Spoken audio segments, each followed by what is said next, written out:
Hey everyone, I hope you're all doing really well. Today I am so incredibly excited because I have my second update for my Pan Those Eyeshadows project pan. If you're familiar with this project, you know that I just love and adore working on this project month to month, and it's been a consistent part of my panning journey and my channel for years now because I just find it to be such a great way to find inspiration in the eyeshadow palettes that I already have, creating new color combinations, and ultimately hitting pan in as many eyeshadows as possible year after year. This project pan was created by my friend Alexi. Of course, she'll be linked down in the description box, and I am just so incredibly excited to share with you the progress that I have made on all four of my current focus eyeshadows. So why don't we just hop right on into it, and we'll kick it off with the color story. So these are the four shadows that I have been focusing on. We will of course be talking about them in more detail, shadow by shadow momentarily. This color palette for me is very wearable, very approachable, very neutral for me. I do have a little bit of some shades that were a little bit more challenging, and of course I'll talk about those, but overall this was just a really pretty, more autumnal kind of color palette that I found really inspiring. I was easily able to wear a variety of these shades in tandem with one another. So when I share my looks with you, you'll be seeing that I'm kind of wearing a combination of some of these shades in the looks. And yeah, it's been a really great month. I've made some really great progress, some pretty substantial numbers of uses as well. And I do have a couple rollouts. So let's get on into each shadow. So let's talk about the top swatch right here. This comes from my Melt Cosmetics Smoke Sessions palette, and this shade is called Black Widow. I've had it in the project since the introduction, so for 2 full months now. Previously, I'd used it 8 times, and I've now used it an additional 5 times in this project, bringing me up to a total of 13 uses. And here is what Black Widow is looking like today. It is this shade right here, the third one in the palette. And I think you can tell from there, I do have a teeny tiny itty bitty pan in this eyeshadow now. Here's a little bit of a close-up. I was able to hit pan on it in those additional 5 uses because I ended up resorting to using this as more of an eyeliner, and that requires a much more targeted, more precision kind of brush. And so that's how I believe I was able to hit pan in just those 5 uses. I will say I did end up finding Black Widow to be very challenging to use. It's kind of crumbly. It's not a very fine sort of powder, and it's not really pressed in a way that seems to be really firm, if that makes sense. It comes out kind of chunky, so it creates a little bit more difficulty to get an even application. But once you get there, oh my gosh, it is incredibly beautiful. Look how high shine it is in the swatch. Look at how impactful and gorgeous that dirty green color is. But it was really difficult to work with, and that's why I ended up resorting to just using it as a liner, because it was very predictable in that way. It still got me some usage, and it looked really beautiful as a liner. So I am happy that I used it 13 times. I would say this is probably my least favorite shade in this palette. It is the most challenging of the metallics to use by far in my experience, but really happy to see another pan in this eyeshadow palette, and I'm happy I'll be rolling it out for something new in its place at the end of today's video. Moving right along into the only bright and also matte shadow in this color palette. This is definitely the more challenging of all of the focus shades in my opinion. This one is the shade Flamingo Dream, which comes from my Melt Cosmetics Millennial Pinks palette. Previous to today's update, I had used it 7 times in the first month of this project pan. I have had this shadow as a focus since the introduction.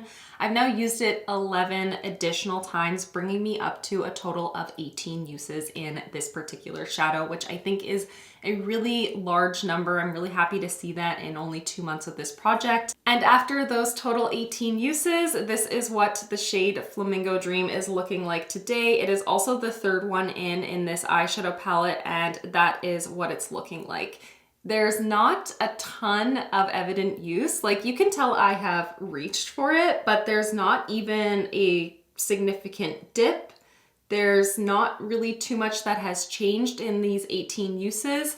I have used it in a wide variety of different ways, including as a blush and as an eyeshadow. I've used it kind of as a base, as a crease shade. I've used it in so many different ways.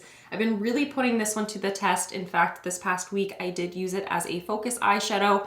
On my Instagram stories, you can see all 5 ways that I wore it this past week, but I have decided that I will be rolling it out in today's update because I have surpassed my 15 use threshold, and this is just not the type of shadow that like makes me really excited. It's not the type of color that I want to delve into on a daily basis. I did find it challenging to just use it even those 5 days in a row this past week, and that's why I did that. I really wanted to push myself with this shadow.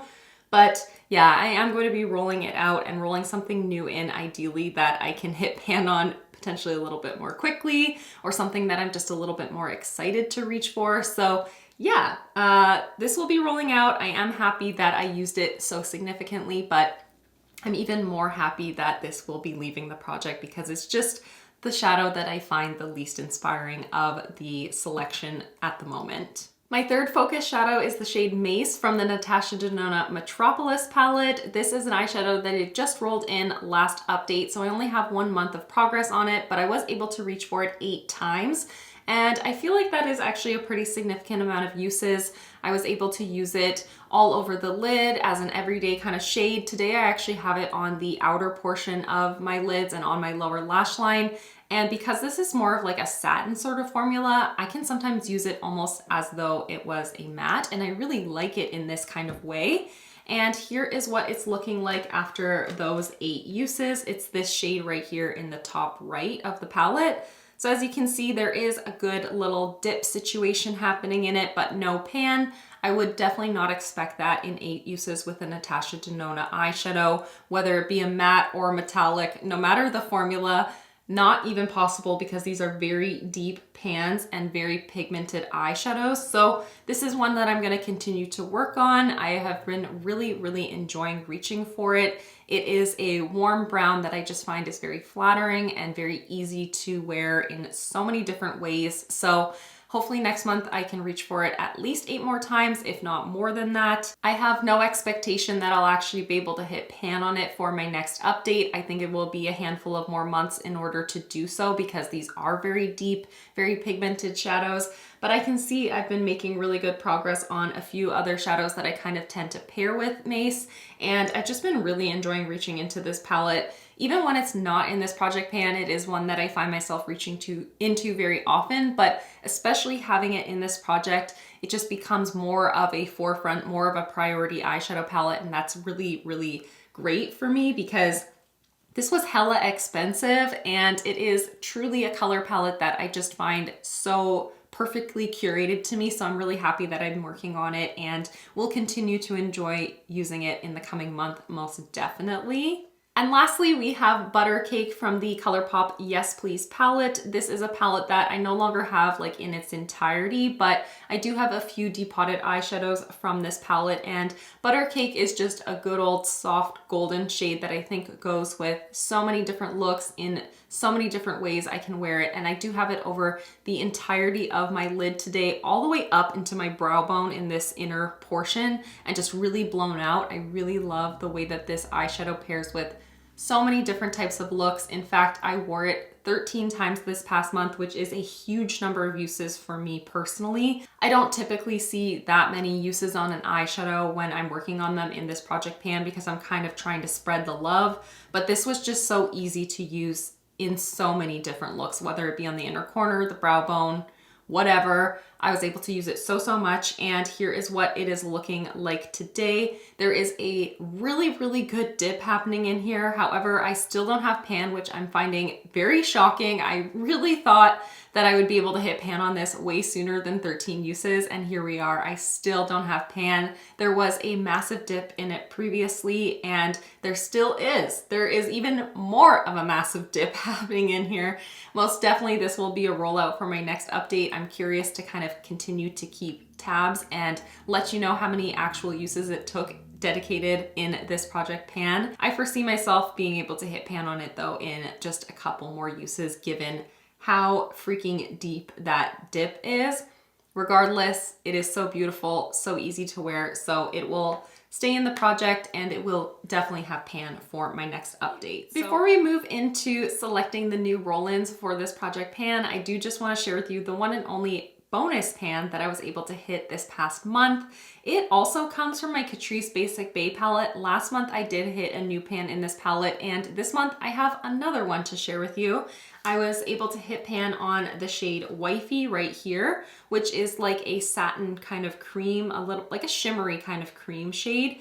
And I was just finding myself reaching into this palette a lot over this past month because, again, these neutrals are just so easy to wear. These went with a wide variety of the shadows that I have currently in this project pan. So this has just become like a staple palette for me, and I've been able to hit 3 pans in this palette now within the last kind of few months. And I actually think I'm going to be able to hit pan on the shade MOTD probably next month. So you'll probably be seeing this palette again in the bonus pan section of my next update of this project pan. But I just wanted to share that with you. I think it's fun to let you know what else is kind of happening in my eyeshadow palette collection. I am reaching for other palettes outside of just these 4 kind of focuses. And it's just a lot of fun to share pans. Pans are exciting. So with all the progress now out of the way, let's move on into rolling in 2 new eyeshadows to this project pan, which is super, super exciting. We will be resetting half of my focus eyeshadows, and I cannot wait to see what will be coming into this project pan. I will be randomly selecting both of the eyeshadows, and I will be doing that through the Tiny Decisions app. I have all of my eligible eyeshadows. Everything that does not have a pan in it in my collection is in this wheel, and I am so, so excited to share with you what will be coming into this project. So I'm gonna share with you the wheel here on the screen, and let's randomize the first of my new focus shades together.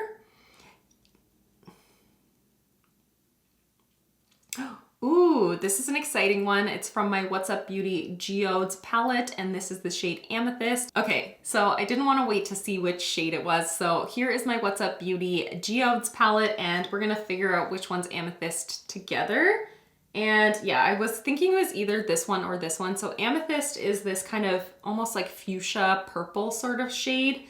Here is a swatch of it right there. Gorgeous textured metallic. Amethyst is definitely more of like a topper kind of shadow, or more of like a sparse kind of shimmer. It doesn't have a lot of base pigment. So in the swatch, I feel like it doesn't look super impactful, but it's really, really beautiful on the eyes. It's so, so gorgeous. And I'm really looking forward to seeing what is going to be added to this color palette. So let's do that together. The 4th and final shade is going to be from my Hocus Pocus palette with Colourpop. I just rolled this palette out last update, and now we're going to try something new from it. I have no idea which shade this is, so yeah, excited to see what it is. So here is my Colourpop Hocus Pocus 2 eyeshadow palette, and the shade that I selected is called Cometh to Us, and it is this one right here at the bottom corner. It is a matte brown shadow. So something that is going to be very easy to integrate into many looks, I'm sure of it. It does feel really nice and soft, and it is super, super pigmented. That is Cometh to Us right there. So it definitely works perfectly with this color palette. This is quite neutral, very wearable. Cometh to Us. Man, it's gonna be really hard to say the words cometh to us in all my updates, but this shade does not have a ton of progress on it. I have not used it that much. So it is going to take quite a bit of time, I believe, to hit pan on it. Same with the shade Amethyst. I do think it's gonna take me quite some time to hit pan on it. However, that is one that I do have to build a little bit more. So we will see with that. I have not hit pan on any of my What's Up Beauty Geodes eyeshadows. But I'm just really excited to play with both of these eyeshadow palettes in this project pan. I know that this color story is very neutral, but that gives me opportunities to integrate more of the colors from these focus palettes and other palettes in my collection as well. This one I'm so excited for the greens for the month of March. And moving forward, that just feels like the perfect spring kind of color story in these 3 middle columns right here. And then What's Up Beauty is just like pure spring in my opinion. This is just such a stunning, stunning color palette. Actually, these together, ooh, I'm gonna create some really fun looks with all of these eyeshadows. I cannot wait to see what the next month has in store for new looks and for new pans. I anticipate that the shade Butter Cake may be the only new pan that I hit in this coming month.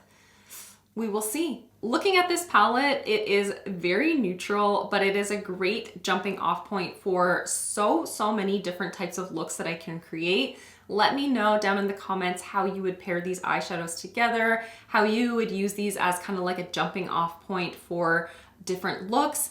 And actually, please let me know which one of these shadows you'd want to see as my focus shadow for a 5-day challenge. If you're not familiar, I have been doing that over on my Instagram, and I want to stick to using one of my Pan Those Eyeshadow shades as a focus shadow moving forward. So which one of these would you want to see kind of prioritized in the next month? I'm thinking I'll probably have to use Amethyst because it's the most eye-catching of all the shades, and it's the one that I can create some really unique looks using. The other ones are like pretty standard shades that I think I know ways to pair them, if that makes sense. So I'm thinking it'll probably be Amethyst, but let me know down in the comments if you'd rather see one of these other shades. But that, my friends, is absolutely everything. I am so excited to see what this next month of project panning has in store. Please consider subscribing if you're interested in seeing my next update for this project pan in a month's time. But yeah, that is everything. Thank you so much for watching and for hanging out with me, and I'll see you in the next one. Bye, everyone.